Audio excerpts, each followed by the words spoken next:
All right. We're hoping this will work out. Bezat Hashem. Naseh v'natzliach.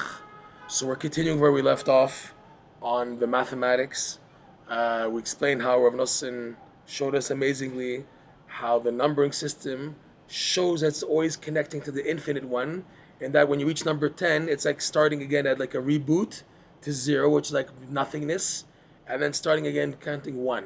So the idea of starting to go to zero and then counting one again, like 11, 12, 13, 19, and then again 0, 20, right?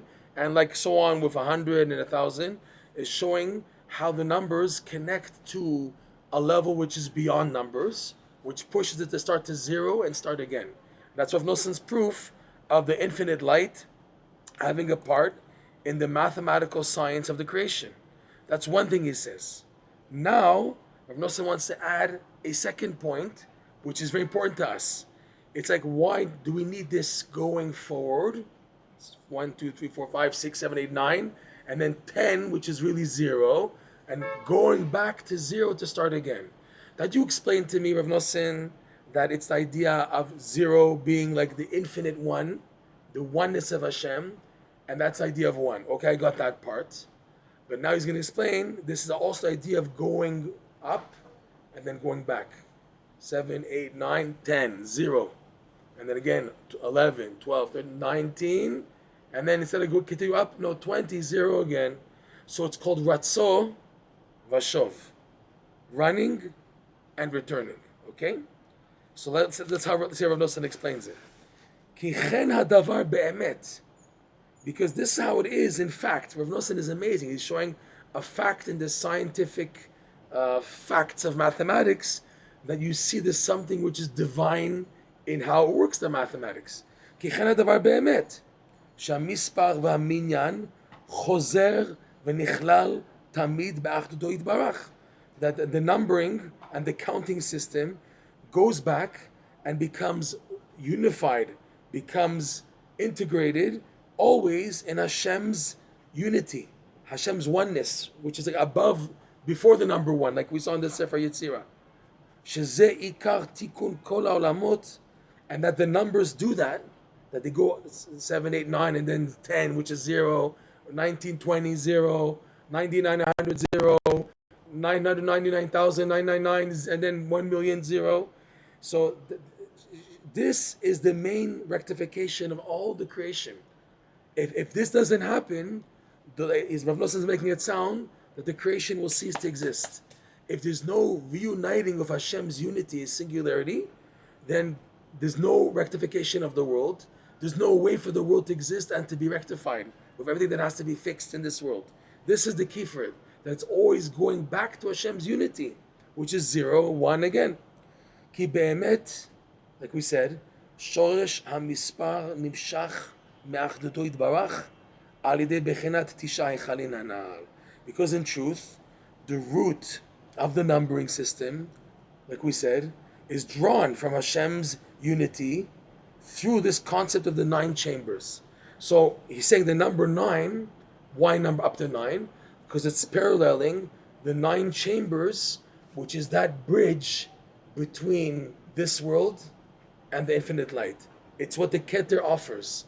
The Keter, what it brings in, is the 9 chambers, and the 9 chambers are the root of the Sfirot, the 9 Sfirot, which become 10, 9 plus 1, and the Sfirot are the root of the Mispar. That's why it's called Sfira. Sfira is like similar to the Misparing, the numbering system. Fine? So, כי באמת שורש המספר נמשך מאחדותו יתברך על ידי בחינת תשעכנין הנזכרים לאל, שנעשין, and how are the 9 chambers made? Like he explains, and like Rabbi Shimon explains in the Zohar, שנעשין על ידי הרדיפה והמעכב הנזכר לאל. These 9 chambers are made through the person's mind, which is the combination of due to doing the mitzvot besimcha. So he activates the legs, netzach hod yesod. Their energy now goes up and becomes unified with the arms, the torso, chesed, gvura, tiferet, and these go up and become unified with the chokhmah, bina, dat. So they all become included in the brain, and they're enhancing the leg parts the arm parts, and then the mind part are all enhancing the chokhmah bin adat, and that is what a person now comes towards the Keter. He wants to perceive God in life, each person according to his level.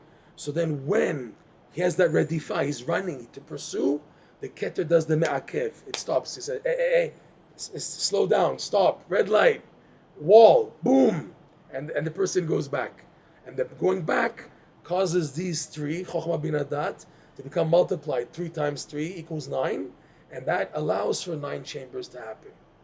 And it's only thanks to the wall, the me'akev.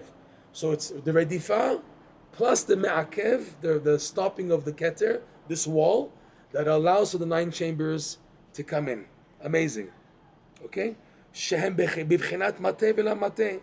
And Rav Nosson is saying this is the terminology used by Rabbi Shimon Bar Yochai in the Zohar, Noach, page 65a, where it says there, mateh v'la mateh. There you won't say the wording redifa and me'akev. That's how Rabbi Nachman explains it in lesson 24.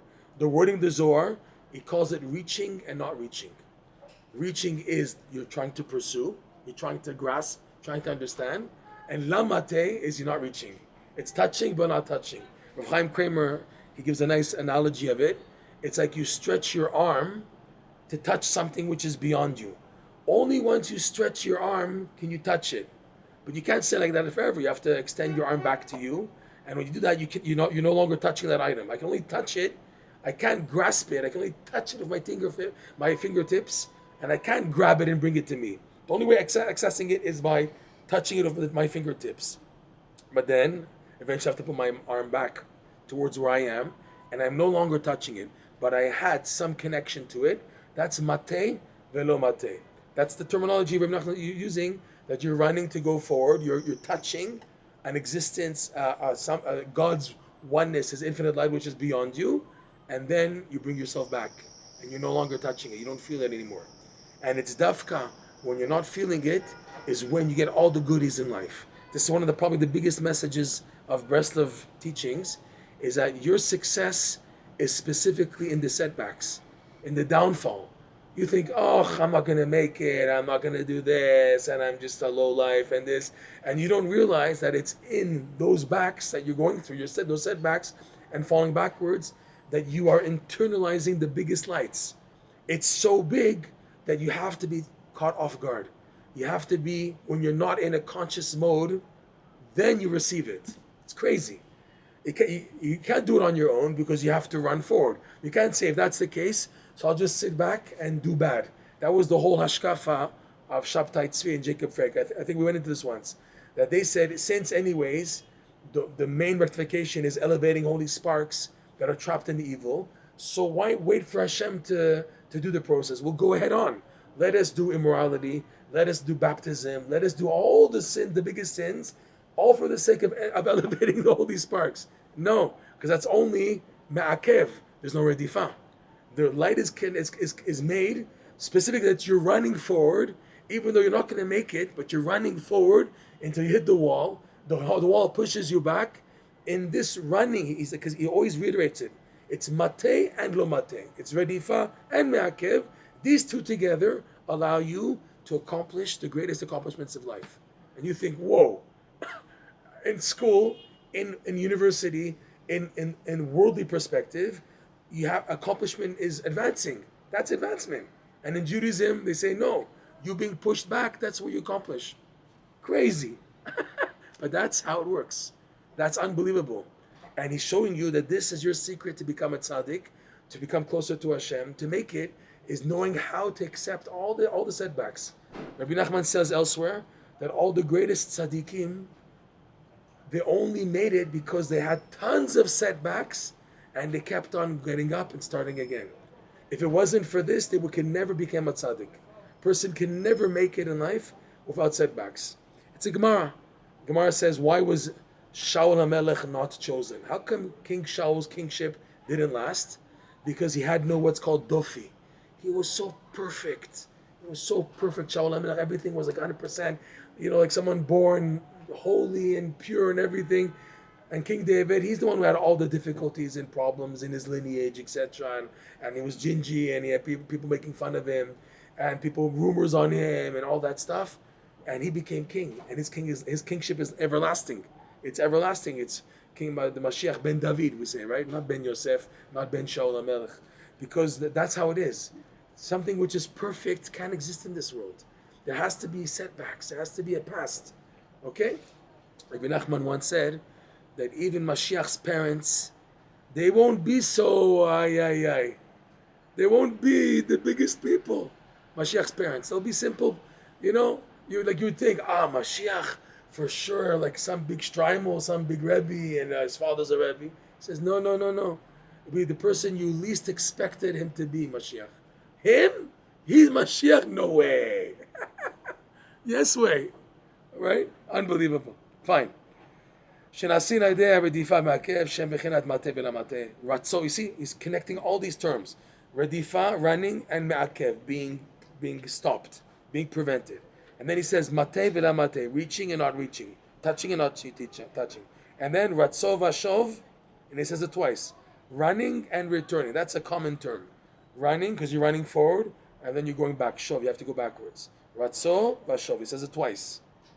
Shehem, because in the numbers, that's what the numbers are doing.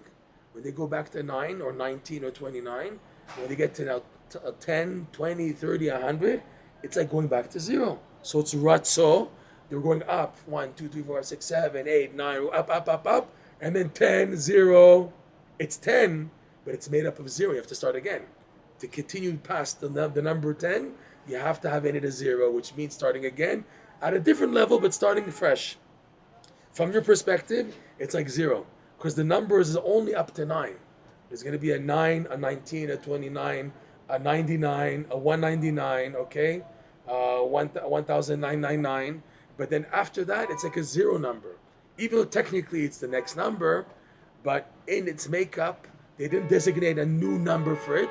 They used the 0 to show you that to make this number, you have to go back to the 0. Fine, okay? Because the numbers are shavim v'ratzim, go back to 0, and then ratzim, running forward constantly and becoming unified, integrated with Hashem's unity. Blessed be He. Ve'enam nifradim la'olam mimekor ha'achdut yitbarach. And by doing so, they're never separated from the source of Hashem's unity. Blessed be He. Ve'al ken, that's why, he's just reiterating the point, Hem rak tishay chalin. There are only 9 chambers and that's it, no more. Ki achar shemagin lebechinat tishay chalin, because once you reached the 9 chambers mentioned above, the number 9, azai, so then he's quoting this verse from Kohelet. This is chapter 1, verse 7, okay? It's kedai just to see the verse with Rashi, and then you understand why Rav Nosson used this verse. The verse reads, chapter 1, verse 7 from Kohelet. Kol hanechalim holchim el hayam. It's a famous verse. All rivers are flowing downstream, and the downstream of the rivers is eventually into the sea. Kol hanechalim, all the rivers flow into the sea. V'hayam enenu maleh. And yet the sea, with all the rivers of the world flowing into it, the sea is never filled up. It stays the same level. It doesn't fill up with all the rivers flowing into it. Okay? Okay, that's the verse he's reading. And to the place that the Nechalim are going, that's where they come back. Shavim lalechet. Let's see Rashi. Pasuk Zayin. V'chen, kol hanechalim holchim el hayam, v'hayam enu maleh. Lefi she'enan nisharim betocho, because the waters of the rivers don't stay in the sea. Why? Ki yam okeanus hu gavua mikol ha'olam kulo. The Atlantic Ocean, Oceanus, that's like the biggest, I don't know, Oceania, Atlantic, or the Pacific, Oceanus, is higher than the whole world. The sea is a bit technically higher than Earth. Hashem, it's a verse from Amos. Hashem calls to the water of the sea, and He pours them. Where do you pour? From top to bottom. He pours the water onto Earth. That's like the verse there in Amos. Like we just said, and how does a person pour? Milemala lemata, from up to down. So that therefore that's the proof that the water, the sea of the Oceanus, the big sea, is higher than our ground level, sea level. Not sea level, the level of the earth. והנחלים הולכים במחולות תחת הערים. So now from the mountains are underground, like river sources, water sources, and they go from under the up the mountains into the okeanos, the big sea. וחוזרים וnovim, but afterwards they go from under the ground and they come out again. וזהו אל מקום שהנחלים הולכים שם הם שווים. Okay, that's the idea. To the place that you see they're filling into the ocean, the sea, but under the sea there's more like channels going up to reappear again in the earth. And even though it's salt water, but like we know, the mountains, they clean up the water coming into them from underground. All the rock cleaning and filtering until it comes out again water. Okay, there's also the second approach that there's what's called how do you say it in English again? Condensation, which creates clouds, and the clouds then pour over onto the earth, and then the mountains take in that water and then let it go down, etc. But really, the main thrust of the water from the rivers is from into the ocean and the sea, and then from underneath. So the idea is it's a continuous cycle and a circle. Water's going in but coming back underneath. That's what Kohelet is saying. So now back to the verse as Rav Nosson is showing it. כי אחר שמגיעים לבחינת תשעה, אזי אל מקום שהם הולכים, שם הם שווים. To the place that they're going, which is to like number 10, that's where they go back to again. They begin at 0 again. הם שווים. ללכת ברצו ושוב, to go in the format of running and returning. בבחינת מטה ולמטה, the idea of touching and not touching. וחוזרים ונכללים באחדותו יתברך. And the numbers go back to become unified and integrated in Hashem's unity. So what Rav Nosson is showing us also is that this is how life works. Life is not a fantasy. Life is not what we thought it would be, that, oh, I'm going to advance, aspirations. Life is filled with ups and downs, going forward and then going back, redifa, running forward and being pushed back, touching and not touching. That's how life is. That's how, and a person thinks, oh, Hashem's not reading my script. I thought things were going to work out. My business would work out. My family would work out. My avodat Hashem would work out. My Torah study schedule that I built for myself and how I'm going to serve Hashem would work out. And nothing works according to plan. You go forward and then you get bashed. And you begin to think, they're not reading my script. What in the world? I didn't ask for this. And the answer is, this is how life is. In the makeup of creation, Rav Nosson showing you, it's running and then going back. It's going back to 0 again, reuniting with Hashem, and that forcing you to start at 0. Isn't that amazing? The starting at 0, which is technically 10 or 20, but it's a 0. The starting at 0 requires you to go back, to be reconnected to Hashem. The reconnection starts when you go to 0. When you reach the 9 chambers, so now you're ready to be contained within these 9 vessels, these 9 chambers, infinite light. So it's requiring a 0. That's no more numbers. So where do I go? Okay, I'm number 9. I have to advance. The advance is 0. And that allows the 9 chambers to be filled with the light. That's how it is. You're filling yourself up with light is dafka when you reach the maximum at your present level, and then you get hit back. And that's when, just like in numbering, you go back to 0 and you start again. So too, they push you back to 0 and to start again. That's where, at that point, the infinite light shines in your life. He says elsewhere of Nosson that if now people always just going forward, so then they would have no chance to bring back bounty to the world. The world that's dependent on me, on my mitzvot, and my coming close to Hashem. And that's true, I'm coming close to Hashem, bravo, that's what Hashem wants. But Hashem wants you to have a part in sustaining the universe, the world. And if you're just up and up and up, so how can you sustain the world? So you need to be pushed back in order for the shefa to come down. There's something crazy you might see in life, that when things are going like spiritually great, you see you're being filled with a lot of constrictions and judgments and difficulties, and you're wondering what in the world, I'm trying to do good, and then you can't handle it anymore, and you crash. And when that crash takes place, what's actually happening is, it's filling you in with the bounty you're taking back now. You don't want to go back. So they force you to go back, and when they force you to go back, all the bracha comes in. It's really sad to say this, but I've seen this a lot, that when you're trying to serve Hashem good, you're being squeezed for money. And then all of a sudden you have a crash, all this money comes in. You begin to wonder, is this money from the side of holiness, or is it from the impurity? Because it only comes when I'm having a crash, so it must be money that's coming from the impurity. It says, no. The money was waiting to come down, but you keep on going up, so you don't give it a chance for the money to come down to you, the family, the world. So you get pushed back against your will, and that pushing back allows for the shefa to come down. That's why life is going up and going back. Okay, we'll stop here. It's pretty deep. Yeah? It's beautiful. Is the pushback down to Malchut, or does it go to Yesod? Does it go to foundation, or does it go one step further? Malchut. For sure, Malchut. It goes to under Malchut. It goes to the domain of the klipot, where Malchut is trapped. Minus like zero, sub-zero, whatever you want to call it. Sub-zero. You got to start from scratch. And how do you start from scratch? With simcha, telling jokes, putting on music, finding the good points, little good points, giving thanks to Hashem, looking at the good picture, okay? Saying the Ketoret. Ketoret is so important. Ketoret does the clarification from the evil to lift you up. Never skip Ketoret at the beginning of the day.